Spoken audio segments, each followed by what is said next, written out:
Salut tous, j'espère que ça roule. Bienvenue dans cette deuxième partie de vidéo sur le comparatif de très bonnes boards. Si vous avez raté le début, je vous mets le lien de la première partie dans le descriptif de la vidéo. Vous pouvez les regarder tout de suite. Mais en résumé, je me suis procuré une R1 Construction de chez Real et une Flydeck de chez Poel Peralta.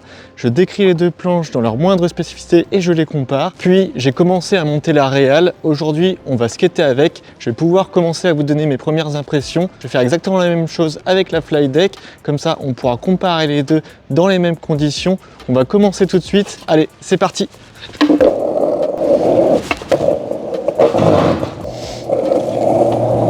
Allez, au niveau du shape, elle est top, il n'y a rien à redire, c'est exactement le style de board que j'aime. Popcycle pur avec un nose assez fin, en 8,25, ça claque. Et ensuite aussi, je trouve que le tail il est cool, c'est chouette. On sent le concave qui est agréable, pas trop prononcé pour ma part, c'est bien pour carver, comme ça c'est cool. Déjà juste pour chiller, elle est adoptée. Allez, petite session tranquille déjà avec quelques tricks au flat.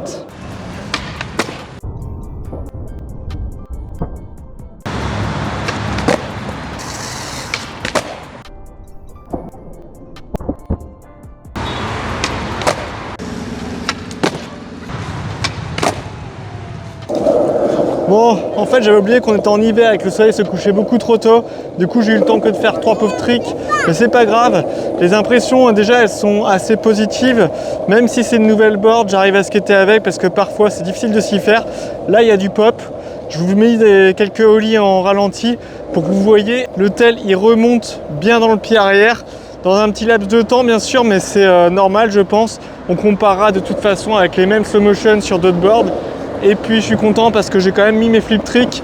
Bon, certes, j'en ai pas mis des masses, mais je trouve qu'ils étaient corrects.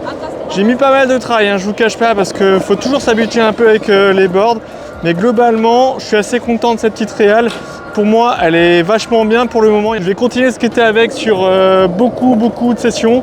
Je vous filme des tricks avec un petit bilan bien sûr à la fin. Allez, on se continue ça.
Bon alors après une dizaine d'heures de skate avec cette réal, déjà on peut dire que c'est une bonne board.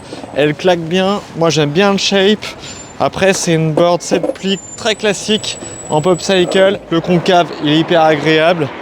Le tail ici voilà, j'aime bien la manière dont le pied il se cale dessus. Le nose il est un peu relevé mais pas trop. J'ai pu refaire tous mes tricks sans problème. Et je la skaterai avec plaisir davantage. Mais avant, il faut déjà que je la compare avec la Poel Peralta. Donc je rentre, je vais monter tout ça et je vous tiens au courant. Et voilà, la Flydeck est montée. Vérifions simplement le poids. Ça nous fait 2495 grammes, très proche des 2501 grammes qu'on avait calculé. Maintenant, j'ai hâte d'aller tester. Allez, on va aller skater avec. Bon allez, c'est parti!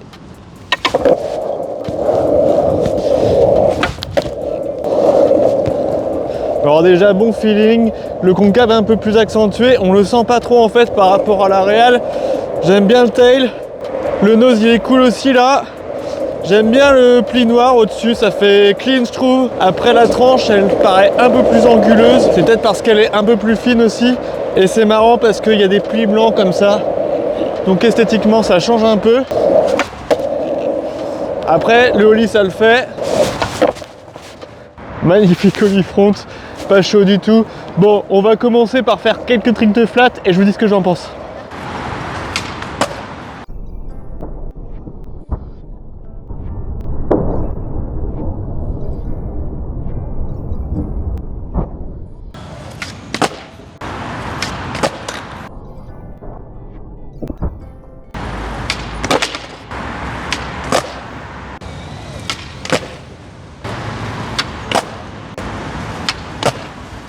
Bon alors voilà, j'ai fait exactement la même session flat qu'avec la Real.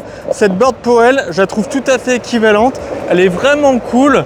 J'avais un bon pop avec, je me suis bien senti sur cette board. On ne peut pas passer à côté du petit bruit de plastique là qu'on entend. C'est à peine perceptible, mais c'est clairement dû au composite. C'est pas un bruit purement de bois. Donc c'est la seule différence que je ressens pour le moment. À part ça, elle claque. J'ai fait les mêmes tricks, donc je suis content. Et puis bah, je vais enchaîner sur d'autres sessions.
Voilà, je viens de finir de passer une petite dizaine d'heures de skate avec chacune de ces deux boards. Concernant la fly deck, je me suis vraiment senti bien dessus. Il n'y a pas de concession sur le pop, au contraire, j'étais très content du résultat. Mis à part le petit bruit de composite, cette planche est tout à fait fidèle à ce qui se fait habituellement, voire un peu mieux. Et concernant la R1 construction, rien ne change par rapport à une planche habituelle. On est sur une construction quasi standard. Donc sans surprise, c'est une board qui reste tout à fait normale. Concernant les shapes, le concave ou encore le poids des boards, on ne ressent pas de différence particulière quand on skate avec l'une comme avec l'autre. On sent une certaine usure qui est équivalente, voire supérieure sur la fly deck ici, puisqu'on a commencé à attaquer le troisième pli, alors que sur la R1 construction, j'ai l'impression qu'on est encore au deuxième pli. Donc on va essayer de continuer de suivre ça pour voir si réellement la fly deck elle s'use plus vite, ce qui serait quand même étonnant par rapport à ce qui est indiqué sur la promotion commerciale. Ces deux boards sont donc pour moi deux excellentes planches que je recommande pour skater malgré le prix de la fly deck qui est un peu supérieur. Si vous voulez essayer quelque chose de différent, ça vaut le coup. Et bien sûr, la Real étant une valeur sûre, je la recommande à 100%. Après, regardez justement ce qu'on a fini de développer sur cette base-là avec Ben. Une magnifique toute nouvelle venue petite board Notif avec un shape équivalent au board que j'ai justement testé. Un bon petit concave, un nose de 6,87 et un tail de 6,5 avec un wheelbase de 14,25, tout à fait équivalent donc à ce qu'on a pu tester là. C'est une construction en 5 plis seulement, interfacée par de la fibre de verre haute densité, ce qui lui confère une rigidité équivalente justement à ces boards conventionnels, mais qui lui donne un peu moins de poids, puisque on est à 1151 grammes, soit plus de 100 grammes de moins que la Real et plus de différence encore par rapport à la fly deck. Donc je vais gripper ça et je vais rentrer cette magnifique nouvelle petite board dans ce comparatif.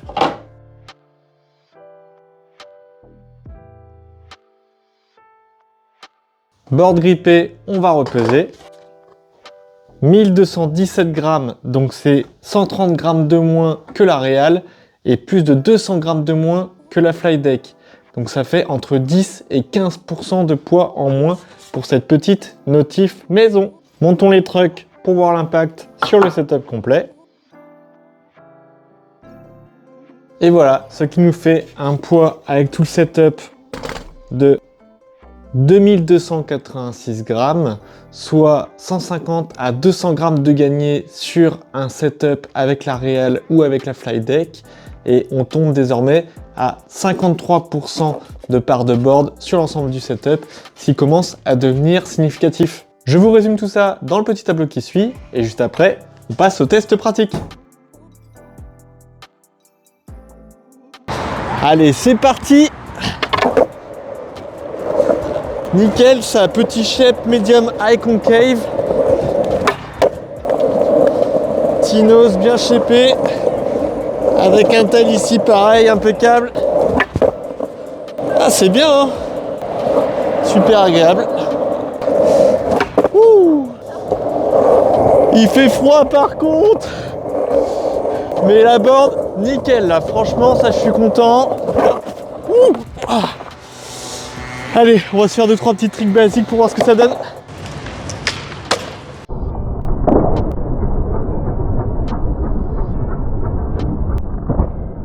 Bon alors franchement, c'est juste que je vous cache pas, j'ai les pieds gelés, il doit faire pas loin de 0 degré là, c'est l'enfer.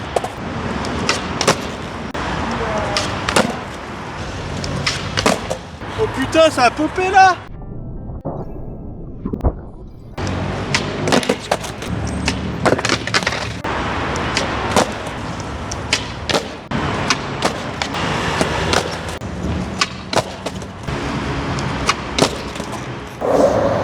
Alors mes premières impressions avec cette petite board, c'est qu'effectivement on sent qu'elle est un petit peu plus légère, elle pop bien, elle tourne bien.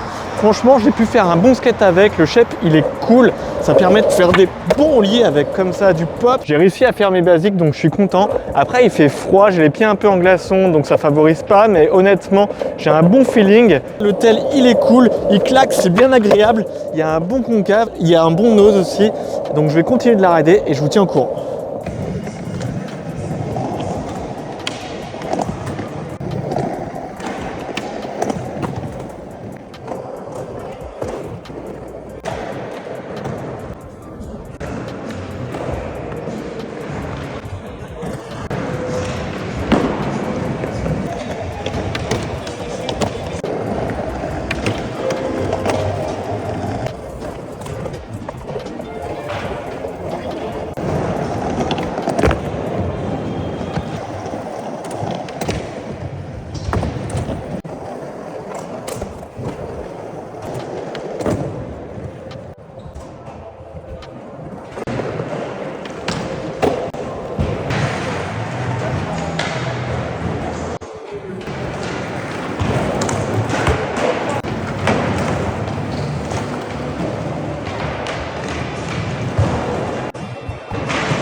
Alors pareil, débrief après une petite dizaine d'heures de skate avec cette notice. On est très content du travail réalisé.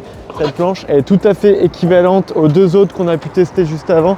Elle pop bien, j'ai réussi à faire tous mes tricks. Elle est un peu plus légère, ça se ressent malgré tout. Donc ça c'est extrêmement agréable. Elle claque bien, c'est clair, ça il n'y a pas de concession. Elle est un peu plus fine, elle est bien résistante, elle slide. J'ai kiffé, franchement, je vais continuer de la skater. Voilà, j'espère que ce deuxième épisode vous a plu. Je vais continuer de rider toutes les planches pour voir ce qu'elles donnent dans la durée. On va voir comment elles vieillissent. On va voir si elles sont aussi toutes les trois bien résistantes. Je vous laisse là-dessus pour cette fin de vidéo. J'espère que le contenu vous a plu. Si vous avez des questions, n'hésitez pas à les mettre en commentaire, j'y répondrai. D'ici là, faites un maximum de tricks et à plus les skatous!